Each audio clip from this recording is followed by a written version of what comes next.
Today, we'll be taking a look at the 2024 Senate map based on current polling averages from every single race. And we're going to do it a little bit differently. We're going to go by poll closing time so you can see the map fill in just like it would on election night. We'll begin with the states where voting will end at 7 p.m. Eastern time. So these are the first states where polls will be closing. And of course, Indiana is going to be a solid red state. It's probably going to be one of the first races to be called, while Vermont will easily go in favor of Bernie Sanders, who is going to win re-election to a fifth term. Down in Virginia, Tim Kaine is running for re-election. He was Hillary Clinton's running mate in 2016. Obviously, he wasn't very effective. Many people don't even know who he is at all. And looking at the polling average, Kaine leads by 12.2%, which is okay considering he is a multi-term senator, but he is still on track to win. Virginia is going to be a likely blue state. Then at 7:30, polls will close in Ohio and West Virginia. These are two states that currently have Democratic senators. In Ohio, we have Sherrod Brown, and in West Virginia, Joe Manchin. Now, in the state of Ohio, Sherrod Brown won re-election by 7 points in the last election, while Joe Manchin won his re-election by 3 points back in 2018. Today, Joe Manchin is not running for re-election. Republicans nominated Jim Justice, the very popular Republican governor, and Manchin probably assumed that he wasn't going to win, which definitely would have been true.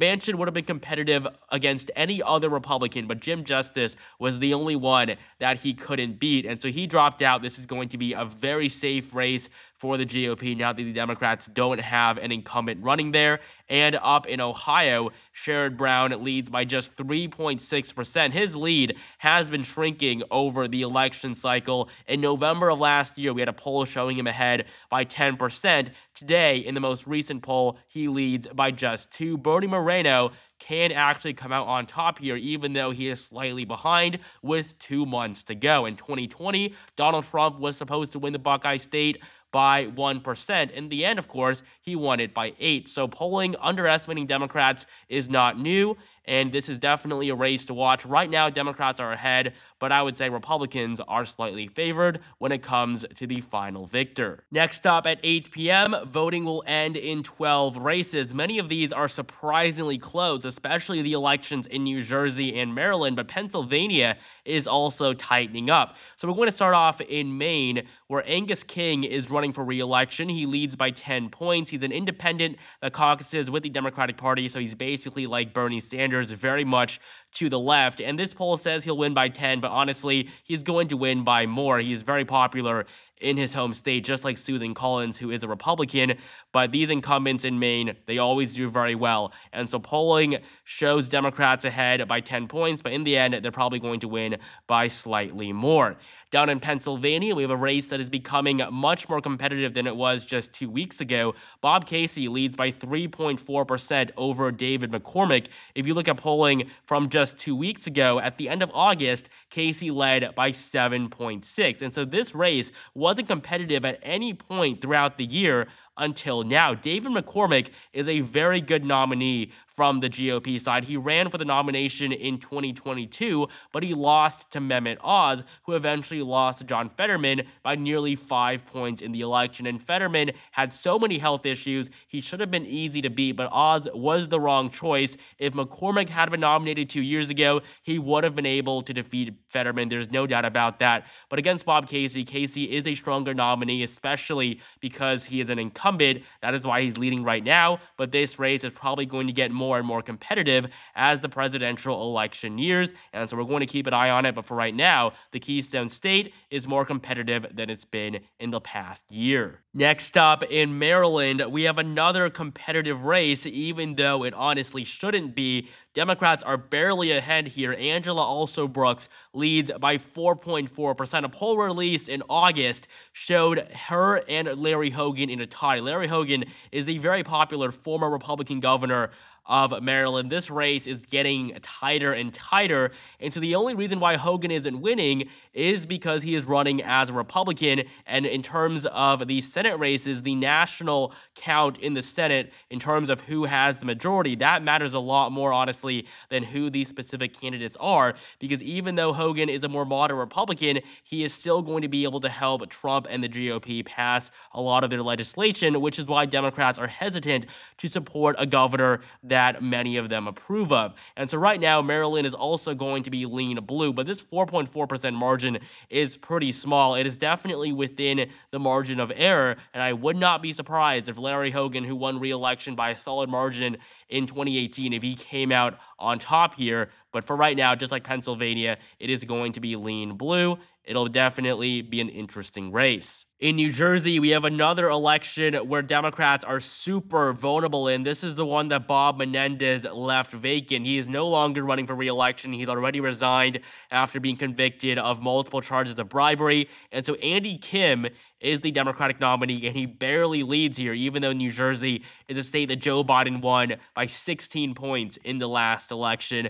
The impact that Menendez has had here cannot be understated. New Jersey is going to be one of the most competitive states this November. It's also going to be closer in the presidential election than it typically is, and so the state is also going to be lean blue. And out of the 4 lean blue states on the map so far, Ohio, Pennsylvania, New Jersey, and Maryland, I would be very, very surprised if Republicans didn't win at least one of them this November. Moving on to Missouri, where Josh Hawley unseated Claire McCaskill in 2018. This was a flip for the GOP. Today, Josh Hawley is going to win by double-digit margin. He leads by 12 points. Missouri is going to be a likely blue state. While in Tennessee, Marsha Blackburn is ahead by nearly 18. Obviously, this race is going to be solid for the Republicans. And finally, in Florida, this is the last state that we have polling from out of the states in yellow. The Sunshine State is going to re-elect Rick Scott, who won his first race in 2018 to the Senate. It was a pretty impressive victory. He defeated Bill Nelson, who is running for a 4th term. Nelson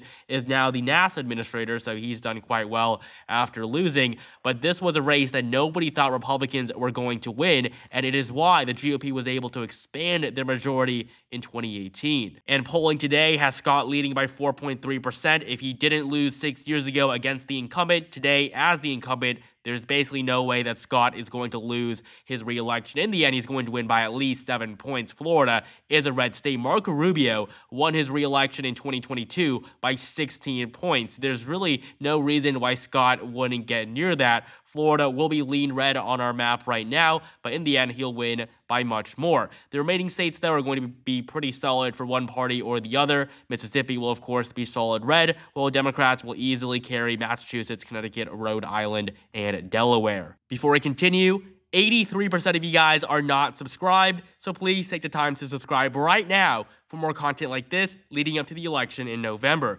And follow me on Twitter for daily political updates. Link in the description below. Moving on to the states where voting will end at 9 p.m. We have another batch of 11 states. This is the second largest poll closing of the night. We're going to begin in the Midwest. First off, in Minnesota, where Amy Klobuchar is going to win her re-election. She is running for her 4th term. She's a pretty popular incumbent. In fact, she won by 24 points in her last race 6 years ago. This time around, in a presidential election year, it's going to be closer, but she is no doubt the favorite. The state of Minnesota is going to be likely blue. While in Wisconsin, Tammy Baldwin is a popular enough incumbent that just her incumbency will probably be enough for her to win her re-election.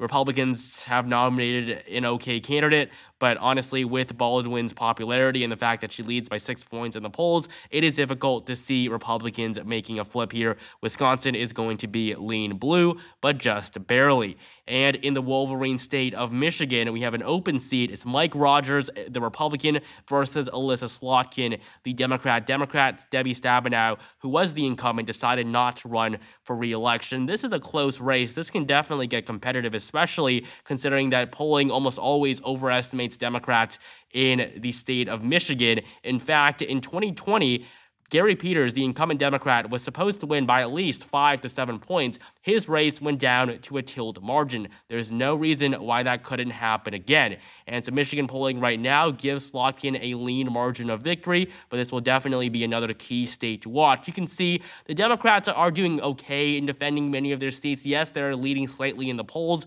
but when they have so many vulnerable positions, at least some of them are going to turn red, and it'll be more than enough to give Republicans a sizable majority. Moving on to New York, Democrats are on track to win by 23 points, with Kirsten Gillibrand running for re-election, while in Arizona, this race is kind of gone for Republicans. Kari Lake is not the best nominee for the Republicans. They should not have nominated her after she lost to Katie Hobbs. Hobbs was a pretty underwhelming candidate for the governorship. Lake ran against Hobbs in 2022. Lake lost by a tilt margin. And today, Ruben Gallego, who is a relatively popular congressman in the state, he leads by 7.3% in the polling. Republicans don't need this seat by any means, so it's not at all a problem.